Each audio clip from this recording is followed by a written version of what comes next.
Hello friends, welcome to online engineering. आज हम बात करेंगे अपने प्रीवियस लेक्चर्स के क्वेश्चंस की बात करेंगे। वहां पे हमने देखा था कि सर्विस रिजर्वायर क्या होता है और उसका हमने दोनों मेथड्स को उसको एनालाइज भी किया था, हाइड्रोग्राफ मेथड से भी और आपका मास कर्व मेथड से भी। एग्जामिनर आपसे एक ही मेथड की स्टडी करवाता है और क्वेश्चंस भी एक ही से पूछता है, that is the mass curve method. Analytical method and graphical method की अप्रोच हम यहाँ पे नहीं करते हैं। क्लियर है? इसको आप हायर स्टडी करते हैं जब आप मास्टर डिग्री करने जाते हैं, तो शायद ही वहां पे आप इस तरह की स्टडी करते हैं। तो आइए देखते हैं आपके पास क्वेश्चंस में क्या बोला गया है। क्वेश्चन में एक टाउन की प्रेजेंट पॉपुलेशन दी है 50,000 कि एक टाउन है जिसकी पॉपुलेशन है 50,000, पर capita water demand of 160 LPCD, यानी कि वाटर डिमांड कितनी दे दी? 160 LPCD। Water is pumped into an overhead tank of a uniform rate continuously for 24 hours of the day. The demand pattern as shown in below. Hours demand 0 to 8, 8 to 10, 10 to 16, 16 to 20, 20 to 24. Okay, उसके बाद demand in percentage of 24 hours. 0 से 8 का time था तो आपके पास 5 था, यानी कि परसेंटेज में 5%। 8 to 10 था तो 40%, 10 to 16 था तो 20%, 16 to 20 था तो 25%, 20 to 24 था तो 10%। क्लियर है? तो ये आपके पास मैंने एक इमेज बनाया है कि जहां से आपको पानी को ले जाना है, सर्विस रिजर्वायर में आपने पानी को कलेक्ट करके रखा है। कलेक्ट करने के बाद उसको आप 24 आवर्स के लिए सप्लाई करना है। तो 24 से सप्लाई करने के लिए मैंने यहाँ पे ये पाइप के थ्रू, ये दिख रहा है आपको, ये पाइप है। इस पाइप के थ्रू मैं पानी को कहां ले गया? अपने ओवरहेड टैंक में। किसका अगेंस्ट, सॉरी, किसके थ्रू ले गया? पंप के थ्रू। यहां पे पंप के थ्रू, यानी कि प्रेशर सिस्टम। यहां पे मैंने क्या अप्लाई किया है? आपका प्रेशर सिस्टम अप्लाई किया है। ठीक है, प्रेशर सिस्टम अप्लाई किया। ठीक है, प्रेशर से मैं पानी ले गया अपने ओवरहेड टैंक में। तो ऑब्वियसली बात, जब मैं प्रेशर सिस्टम से पानी ले गया तो यहां पे जो मेरे पास यूज किया होगा, मैंने क्या यूज किया होगा सर? पंप यूज किया होगा। ठीक है, क्योंकि पानी को मुझे लिफ्ट करवाना है भाई, और लिफ्ट के लिए मुझे पंप की हेल्प हो रही है। ठीक है, अब मैंने क्या किया सर? मैंने पानी को स्टोर करके रख दिया, और जो सर पंप से मैं पानी को ले जा रहा हूं उसके टाइम ड्यूरेशन है कि 24 आवर्स कंटिन्यूअसली। कितनी टाइम ड्यूरेशन है? टाइम दे दिया इसका कि 24 आवर्स का। ठीक है सर, पानी आपका स्टोर हो गया ओवरहेड टैंक में। ठीक है, आपने सारा पानी यहाँ पे इकट्ठा कर लिया है। अब आपने उसके बाद क्या किया? ओवरहेड के बाद जब आपने यहाँ पे स्टोर करके रख दिया है तो उसको अगेंस्ट द ग्रेविटी आपने क्या करवाया? उसको अपने कंज्यूमर प्लेस में या आपकी सिटी में, जो 50,000 की सिटी है, वहां पे आपने उसको क्या करवा दिया? सप्लाई करवा दिया। तो देखिएगा यहाँ पे ये ग्रेविटी सिस्टम से नीचे आ रहा है और प्रेशर सिस्टम से ऊपर जा रहा है। जब प्रेशर सिस्टम से ऊपर जा रहा है तो उसके लिए हम पंप का यूज करेंगे, और जब ग्रेविटी सिस्टम से नीचे आएगा तो उसके लिए हम यहां पे डियर पाइप सिस्टम का यूज करेंगे। किसका यूज करेंगे? पाइप सिस्टम का। क्लियर है? अब आपके घरों पे पानी पहुंच गया है, तो देखते हैं यहां पे जो मेरे पास प्रेजेंट पॉपुलेशन दे दी, यानी कि पॉपुलेशंस आपके पास कितनी दे दी सर? पॉपुलेशन दे दी 50,000। क्लियर है? उसके बाद आपके पास पर कैपिटा वाटर डिमांड कितनी दे दी? Average per capita, average per capita water demand कितनी दे दी भाई? कैपिटा। ये कन्वेंशनल प्रॉब्लम भी बन सकता है और गेट वगैरह में ये क्वेश्चंस आपसे पूछे जा सकते हैं। तो कितनी आ गई आपके पास? ये आ गई, दैट इज 160 LPCD। तो यहां से क्या निकाल सकते हैं आप? टोटल वाटर पंप, कि आपके पंप ने कितना पानी ऑपरेट करेगा। ठीक है, तो total water pumped, total water pumped, कितना वाटर आपका पंप्ड हुआ होगा? ये देखिएगा, तो ये हुआ होगा आपके डिमांड, मान लेते हैं पॉपुलेशन है P, ठीक है, और पर एवरेज पर कैपिटा डिमांड ले लूं X, तो ये हो जाएगा P इंटू X। तो ये हो जाएगा आपके पास 50,000 इंटू 160। ठीक है, तो इसको आपने LPCD में MLD में कन्वर्ट करना है, तो 50 को आप 16 से60, ये 16 है, ये 5, तो 80 आएगा। 80 इंटू 10 रेज़ की पावर 5 आएगा। तो आप इसको MLD में कन्वर्ट करोगे तो 8 MLD आ जाएगा। कितना आ जाएगा? 8 MLD।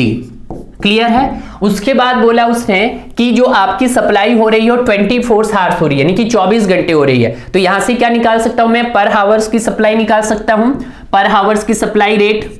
तो पर हावर की जो सप्लाई रेट हो जाएगा मेरे पास, वो किस में हो जाएगा, वो हो जाएगा आपके पास 8 डिवाइडेड बाय 24। क्लियर है, this is the MLD।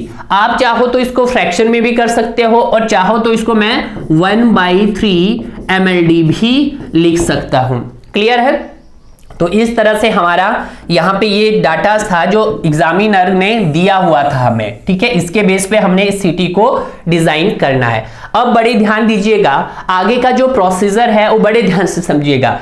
8 MLD deal करेगा आपके पास डिमांड के साथ, तो आपके पास क्या आ जाएगा, डिमांड आ जाएगा।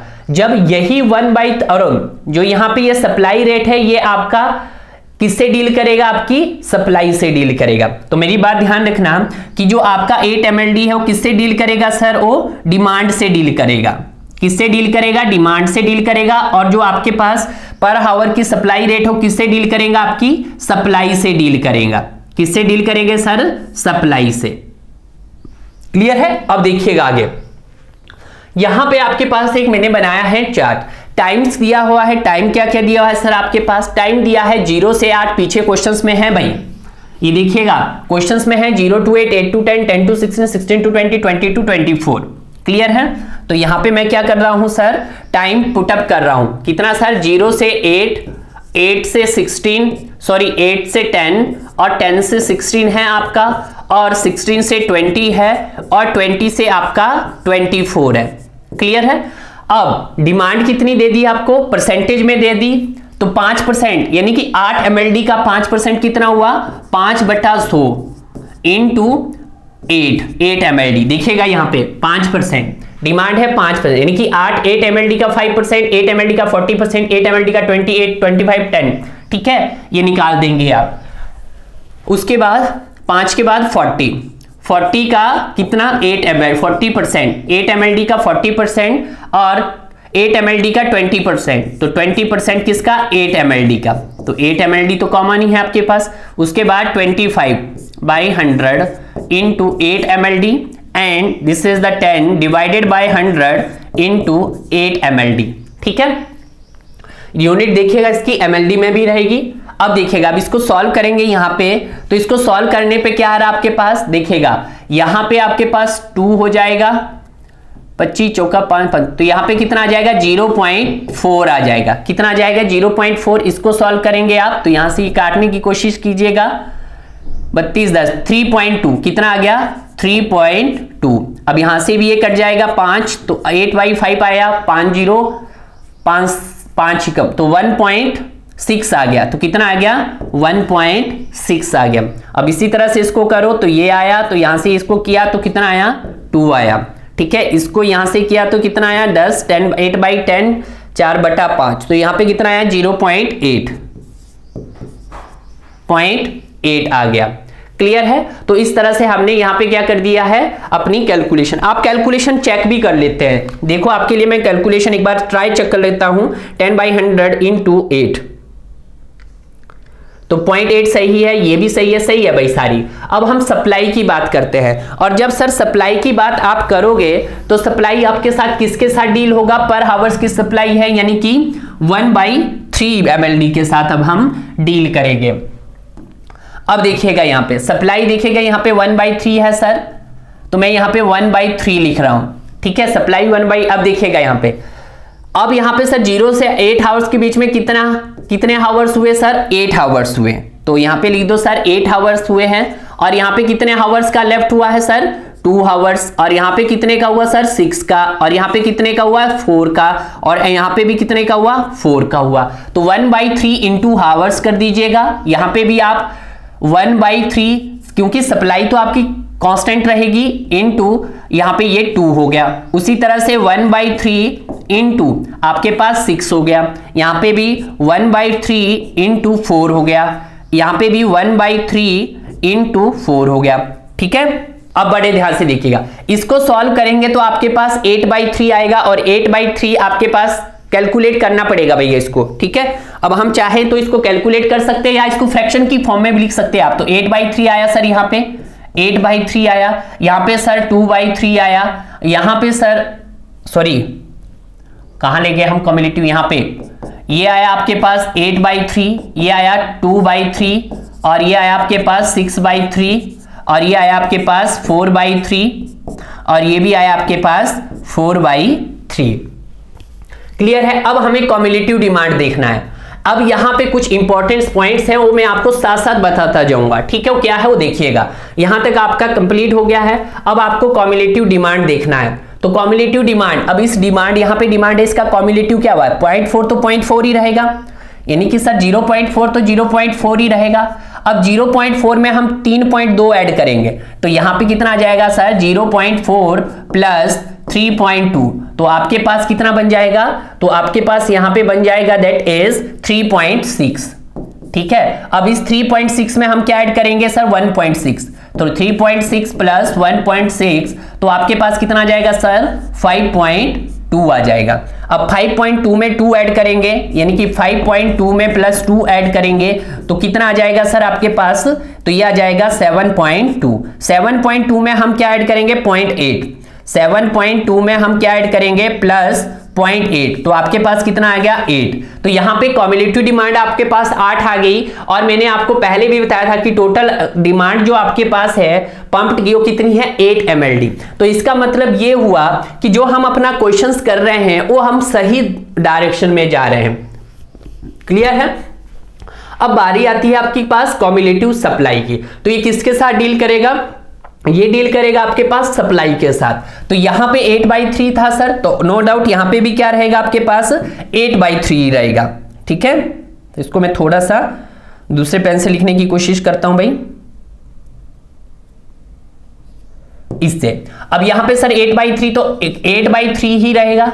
अब यहां पे हम क्या करेंगे 8/3 में 2/3 ऐड करेंगे, यानी कि 8/3 प्लस 2/3, तो ये कितना आ जाएगा आपके पास 10/3 आ जाएगा। उसी तरह से 10/3 में हम 6/3 ऐड करेंगे, 10/3 प्लस 6/3, तो ये कितना आ जाएगा आपके पास 16/3। उसी तरह से 16/3 में हम क्या ऐड करेंगे, 16/3 में हम 4/3 ऐड करेंगे, तो ये कितना आ जाएगा 20/3 आ जाएगा। उसी तरह से यहां पे भी अगेन यहां पे कितना आया सर 20/3, तो यहां पे 20/3 में हम कितना ऐड कर देंगे 4/3 और ये कितना आ जाएगा 24/3, तो ये कितना आएगा आपके पास 8, तो ये भी 8 mld आ गया, ये भी 8 mld आ गया, ठीक है।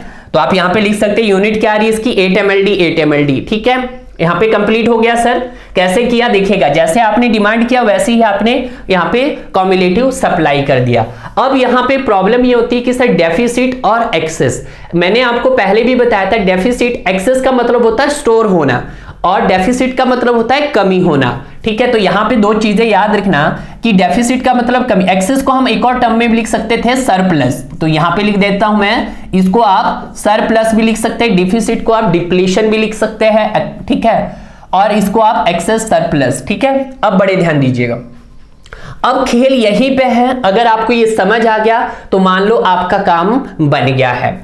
अब देखिएगा जब कम्युलेटिव डिमांड और कम्युलेटिव सप्लाई में एक रिलेशन देखना, फर्स्ट रिलेशन क्या है कि सर यहां पे आपके पास 8/3 को आप जब फ्रैक्शन में कन्वर्ट करेंगे तो ये कितना आएगा 2.667 आ जाएगा। 10/3 को जब आप करेंगे तो कितना आ जाएगा 3.33 आ जाएगा।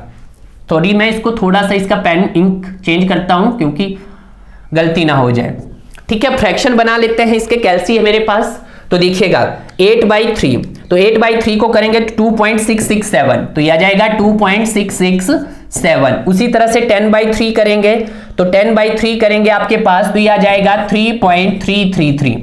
उसी तरह से हम 16/3 करेंगे तो यह आ जाएगा आपके पास 5.33, कितना आ जाएगा 5.33। उसी तरह से 20/3 करेंगे तो यह आ जाएगा आपके पास 6.667, ठीक है 6.667। उसी तरह से नेक्स्ट करेंगे तो वो तो 80 आ ही गया आपके पास, इसको तो लिखने की जरूरत ही नहीं थी, ये तो 8 आ ही गया, ठीक है। अब देखिएगा बड़े ध्यान में, अब पहले केस में सर यहाँ पे 0.4 है, यहाँ पे 2.67 है, तो यहाँ पे फर्स्ट केस 1 में लिख रहा हूं, आपको समझा रहा हूं। केस 1 में क्या है सर कि cumulative supply is more than cumulative demand, कुछ ऐसा ही है कि पहले केस में क्या है सर कि जो कॉम्युलेटिव सप्लाई है, cumulative supply is more than cumulative demand. अगर ऐसा हुआ तो आपका क्या होगा, स्टोर होगा, क्या होगा, स्टोरेज होगा। स्टोरेज मतलब वहां पे सरप्लस हो रहा है, कुछ एक्स्ट्रा हो रहा है, ठीक है, सरप्लस,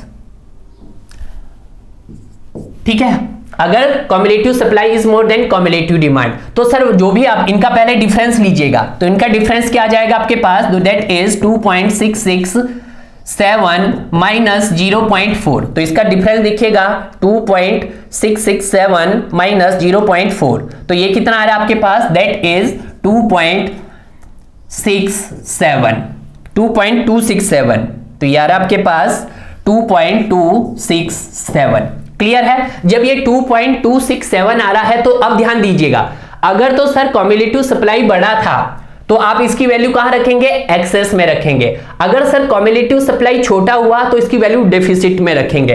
तो सर कॉम्युलेटिव सप्लाई आपके पास बड़ा है तो ये वाली वैल्यू कहां पे जाएगी, स्टोरेज के अंदर जाएगी। तो स्टोरेज के अंदर मतलब 2.267 चली गई स्टोरेज के अंदर। सर देखना, बड़े ध्यान देना, ये पहले मैंने क्या किया, पहले देखो सर इनका डिफरेंस, तो डिफरेंस आया 2.267।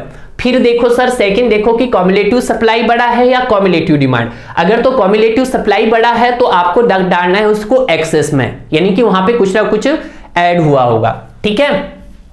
अब केस नंबर 2, केस नंबर 2 में क्या है, कॉम्युलेटिव डिमांड 3.6 है और सीएस आप कॉम्युलेटिव सप्लाई आपका 3.3 है। तो केस नंबर 2, केस 2 क्या बना आपके पास कि सर आपके पास जो कॉम्युलेटिव सप्लाई है वो लेस देन, मतलब यहां पे कोशिश करो कि कॉम्युलेटिव डिमांड मोर देन बन गया कॉम्युलेटिव सप्लाई से, कि अब जो कॉम्युलेटिव डिमांड है वो बड़ा है कॉम्युलेटिव सप्लाई से। तो इसको आप कहां पे करोगे, स्टोर नहीं हो रहा है, वहां पे कमी देखी गई है, इसको आप डिफिसिट में पुट करेंगे। तो इसकी वैल्यू कहां पे पुट करेंगे, डेफिसिट में। तो देखिएगा अब कॉम्युलेटिव डिमांड कितना है सर, 3.6 माइनस 3.33, ठीक है। तो आप देखिएगा इसको 3.6 माइनस 3.33,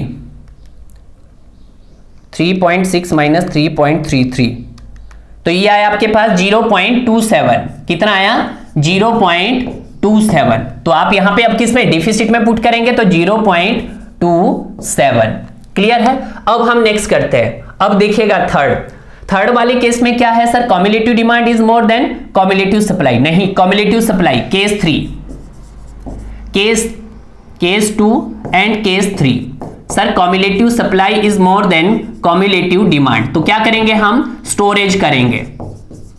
कॉम्युलेटिव सप्लाई कितनी है आपके पास, कॉम्युलेटिव सप्लाई है सर 5.33, तो 5.33 माइनस 5.2, तो आप इसको कीजिएगा 5.33 माइनस 5.2, तो आपके पास कितना आ जाएगा 0.13, तो 0.13। तो इसको कहां पे ऐड करेंगे, 0.13 को आप एक्सेस में, क्योंकि स्टोर हो रहा है तो उसको एक्सेस में ले जाएंगे, तो दैट इज 0.13। क्लियर है। अब इसी तरह से यहां पे क्या आ रहा है sir, cumulative demand is, demand बढ़ गई तो किसमें होगा, डिफिसिट में। केस 4 में क्या है कि sir cumulative demand is more than cumulative supply, तो किसमें जाएगा सर, वो डिफिसिट में जाएगा। तो इसका डिफरेंस क्या है, कॉम्युलेटिव डिमांड कितनी है सर यहाँ पे 7.2, तो दैट इज 7.2 माइनस 6.67, ठीक है। तो 6.67, तो यहां पे देखिएगा 7.2 माइनस 6.667, तो कितना आ रहा है आपके पास 0.533, यानी कि 0.53 आ रहा। क्लियर है। तो इसको कहां पे, डिफिसिट में, तो यहां पे 0.53। क्लियर है, 2 डेसिमल तक ले जाना आपने गेट वगैरह में। अब नेक्स्ट में क्या है, cumulative demand is equal to cumulative supply, तो आपका कुछ भी नहीं आएगा, इक्वल ही आएगा, ठीक है।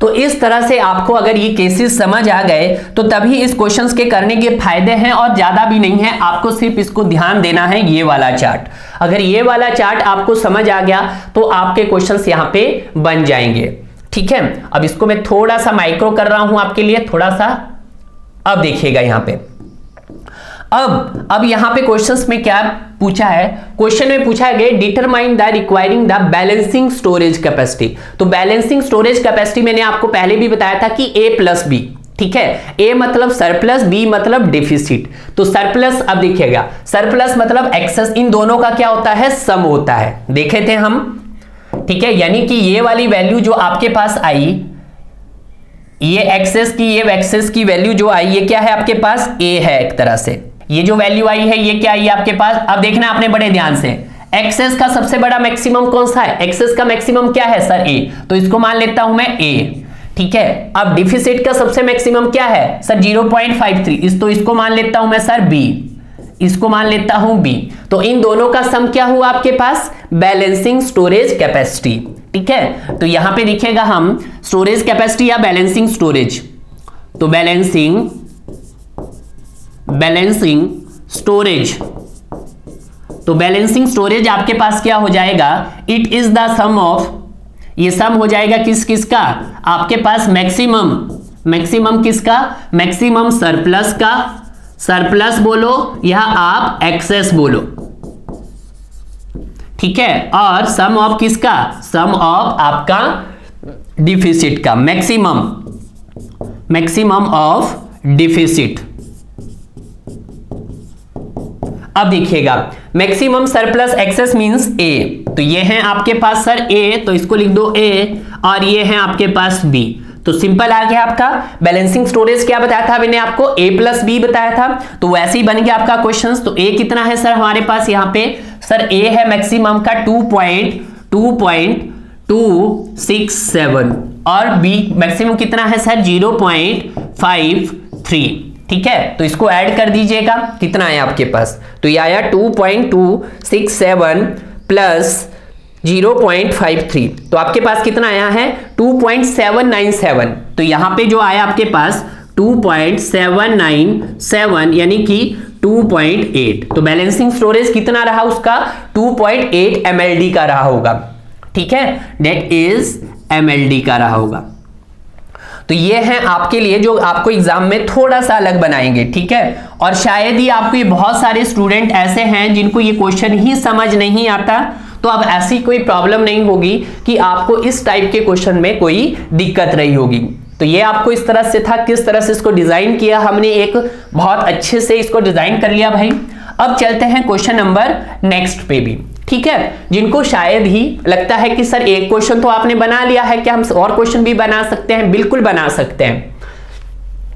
एक town with population is 1 lakh supplied water at the rate of 180 LPCD through the day continuously supply. Continuously supply का मतलब क्या हो रहा है यहाँ पे फिर से कि 24 आवर्स की सप्लाई हो रही है। कैसी सप्लाई हो रही है सर, 24 आवर्स की सप्लाई हो रही है, क्लियर है। The demand pattern is given below, आपके पास टाइम दे दिया है, डिमांड दे दिया है, और फिर से क्वेश्चन वही है कि डिमांड आपके पास परसेंटेज में दे दिया है, ठीक है। तो सबसे पहले हम पॉपुलेशन लिखते हैं सर कि पॉपुलेशन कितनी दिए हैं, तो देखिएगा पॉपुलेशन, तो आपके पास जो पॉपुलेशन दे दी यहां पे वो 1 लाख दे दी, यानी कि 1 लाख मतलब 1 2 3 4 5, ठीक है। उसके बाद क्या दे दिया है, रेट ऑफ डिमांड, तो रेट ऑफ डिमांड कितनी दे दी सर, रेट ऑफ डिमांड, तो रेट ऑफ डिमांड आपके पास दे दिया है 180। तो आपके पास टोटल वाटर निकाल सकते हैं, total water demand, total water required कितना हो जाएगा आपके पास, दैट इज 1 लाख 5 इंटू 180। तो आपके पास यहाँ पे 5 है, यहाँ पे 6 है, तो इसको क्या मैं लिख सकता हूं 18 इंटू 10 डेज की पावर 6, तो इसको क्या लिख सकता हूं मैं 18 MLD, million litre per day, clear है। अब रेट ऑफ सप्लाई, ठीक है, पर हावर की रेट ऑफ सप्लाई, पर हावर की रेट ऑफ सप्लाई कितनी हुई वो भी आप लिख दीजिएगा यहाँ पे, पर हावर की रेट ऑफ सप्लाई,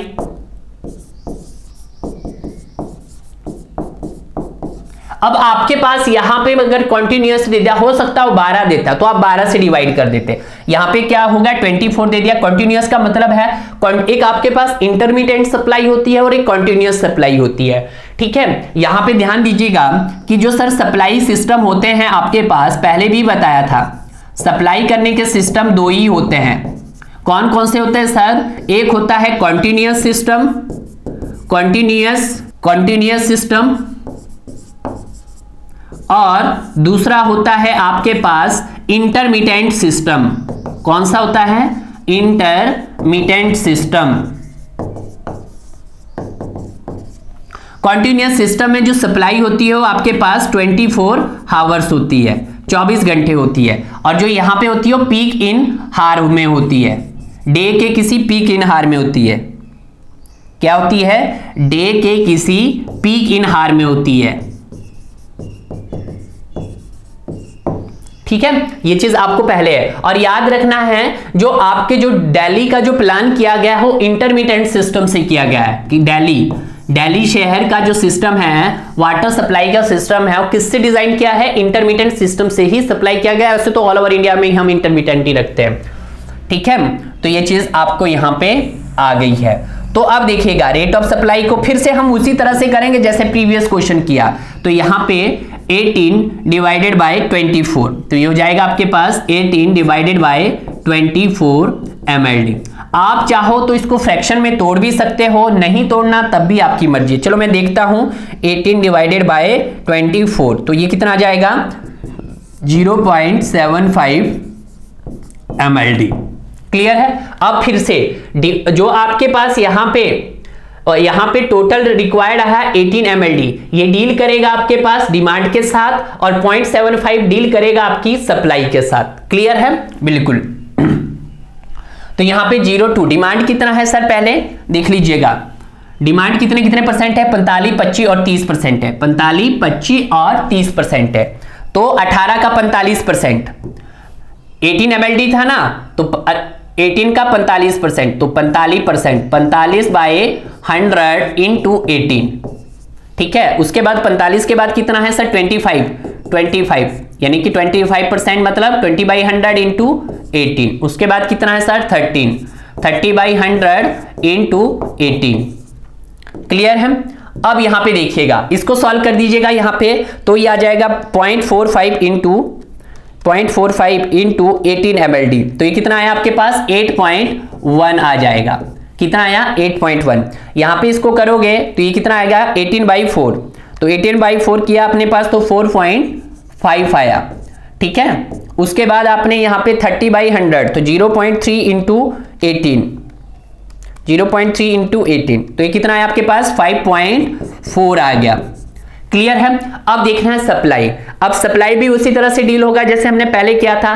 तो अब देखिएगा यहां पे ड्यूरेशन चेक करना होगा। 0 to 8 आवर्स के बीच में कितने का गैप है आपके पास? 8 to 16 के बीच में भी कितने का है? 8। 16 to 24 के बीच का भी है 8। तो सप्लाई कितनी हुई आपकी पर हावर में? 0.75। तो इसको हावर से मल्टीप्लाई कर दीजिएगा, तो 0.75 इंटू 8 इज, उसी तरह से यहां पे भी 0.75 इंटू 8, और इसी तरह से 0.75 इंटू 8। तो यहां पे भी आपका 6 आ गया, यहां पे भी आपका 6 आ गया, और यहां पे भी आपका 6 आ गया। ठीक है, mld में। अब आपको कम्युलेटिव डिमांड निकालना है, तो कम्युलेटिव डिमांड सर 8 है, तो 8.1 ही रहेगा यहां पे। अब यहां पे 4.5 है, तो 8.1 प्लस 4.5, तो इसको ऐड कर दीजिएगा। 8.1 प्लस 4.5, 8.1 प्लस 4.5, तो ये कितना आ जाएगा? 12.6। तो यहां से आ गया आपका 12.6। तो यहां पे फिर कीजिएगा 12.6 प्लस 5.4, ठीक है, प्लस 5.4, तो यहां पे ये कितना आ गया है? 18, यानी कि आपके पास 18 mld आ गया। क्या हम सही जा रहे हैं? बिल्कुल एकदम सही जा रहे हैं। क्लियर है? अब कम्युलेटिव सप्लाई यहां पे 6 है, तो सर यहां पे 6 रहेगा। यहां पे 6 है, तो इस 6 में और 6 ऐड करेंगे, तो यानी कि 6 प्लस 6, तो कितने आ गए?